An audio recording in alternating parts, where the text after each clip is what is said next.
Class 10th lecture number 14। मज़मून आपको नज़र आ रहा होगा, तंदुरुस्ती हज़ार नेमत है। आप लोगों को एसेस प्रोवाइड कर दिए गए हैं। जमज़म और अल्लामा इकबाल हम पहले कर चुके हैं। अब थर्ड हमारा ऐसे है, तंदुरुस्ती हज़ार नेमत है। इसका आपने फ़र्स्ट जो पेज है कम्प्लीटली, क्योंकि पहले आप कर चुके हैं, इसको आपने लेक्चर 14 में आपने हाफ़ ऐसे को लर्निंग करनी है और उसके साथ हम जो है वो नात की बुक रीडिंग करेंगे। पेज नंबर 7 के ऊपर देखें आप लोग, नात के शायर का जो है वो तारुफ़ यहाँ पे नज़र आ रहा होगा आपको। नज़म नंबर 2 है ये बुक की, हिस्सा नज़म की, और एहसान दानिश इसके शायर हैं। एहसान दानिश 1914 में पैदा हुए और 1982 में इन्होंने वफ़ात पाई। इनका पूरा तारुफ़ दिया गया है। एहसानुल हक नाम और दानिश तखल्लुस था। एहसान दानिश के कलमी नाम से मशहूर हुए। कलमी नाम वो नाम होता है जो आपका एज़ आ शायर या एज़ आ राइटर मशहूर हो जाता है, कि जो आपका लिखने लिखाने के सिलसिले में जो नाम मशहूर हो जाए। कांधला ज़िला मुजफ्फरनगर यूपी में पैदा हुए। वालिद की माली हालत न गुफ्ता बे थी, न गुफ्ता बे ख़राब।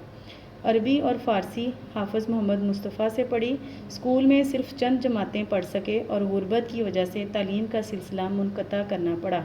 मुनक़ता करना, ख़त्म कर देना। बचपन ही से मेहनत मजदूरी करने लगे। मजदूरी करने लाहौर आए तो ईंटें ढोईं, ममारी करना, इमारतें बनाने का काम। चौकीदारी करते रहे, चपरासी और माली भी रहे।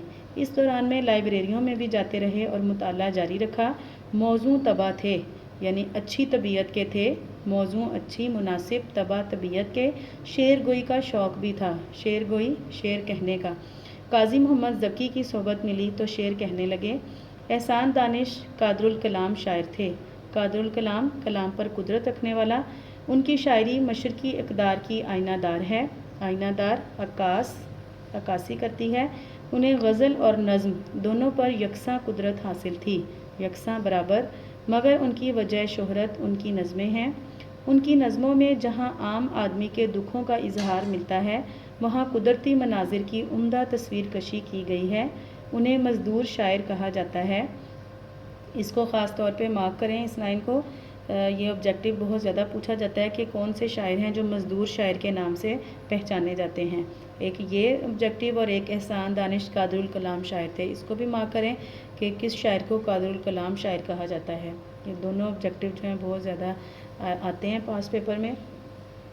इनकी तसानीफ़ में हदीसे ज़िंदगी, दर्द ज़िंदगी, नवाए कारगर, आतिश खामोश, गोरिस्तान, ज़ख्मो मरहम और शहराज़ा शामिल हैं।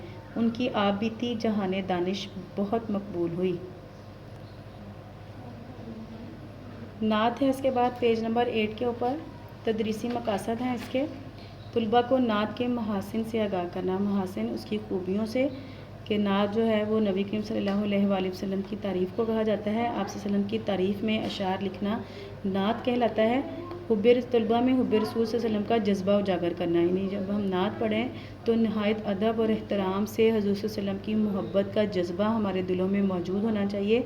जस्ट इसको एक लेसन समझ के या एक नज़्म समझ के नहीं पढ़ना, बल्कि ये समझें, अगर जहन में ये बात रखें कि मैं नबी सल्लल्लाहु अलैहि वसल्लम की तारीफ़ कर रहा हूँ, आपकी तारीफ़ में अशार पढ़ रहा हूँ या सुन रहा हूँ, तो उसका आपको यकीनन अजर व सवाब भी मिलेगा। तुलबा को नात से बतौर एक सिनफ़े सख़ुन मुतारिफ़ कराना। सिनफ़े सख़ुन यानी ये भी एक कलाम की किस्म है, कि जिस तरह से जो है वो हम्द है, अल्लाह ताला की तारीफ़ करना, या मरसिया जो होता है वो किसी की जो है वो मशहूर शख्सियत की तारीफ़ में या उनके गम में जो अशार लिखे जाते हैं उसे कहा जाता है। इसी तरह से नात जो है वो हुज़ूर सल्लल्लाहु अलैहि वसल्लम की तारीफ़ में लिखे गए अशार जो हैं उनको नात कहा जाता है। पहला शेर है इसका। दो आलम का इमदादगार आ गया है, अमीन आ गया, गमगुसार आ गया है। दो आलम यानी दोनों जहां का, आलम जहां को कहा जाता है, इमदादगार मददगार, अमीन अमानतदार, गमगुसार गम बांटने वाला। इस शेर में एहसान दानिश इंतहाई जो है वो मोहब्बत से हुज़ूर सल्लल्लाहु अलैहि वसल्लम की तारीफ़ कर रहे हैं। बहुत ही जो है वो حضور صلی اللہ علیہ وسلم سے محبت کا اظہار کر رہے ہیں اور کہہ رہے ہیں کہ سید الانبیاء حبیب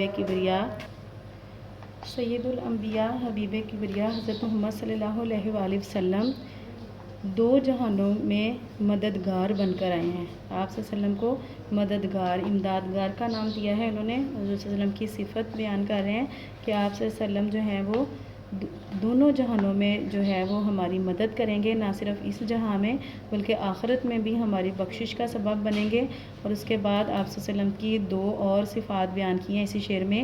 امین آ گیا، غم گسار آ گیا ہے۔ امین یعنی امانت دار، غم گسار غم بانٹنے والا، یعنی آپ صلی اللہ علیہ وسلم جو ہیں وہ امانت دار بھی تھے اور دوسروں کا غم بانٹنے والے بھی تھے، یعنی ان کے غموں کو شیئر کرتے تھے، ان کے غموں کو دور کرنے کی، لوگوں کے غموں کو دور کرنے کی کوشش کرتے تھے۔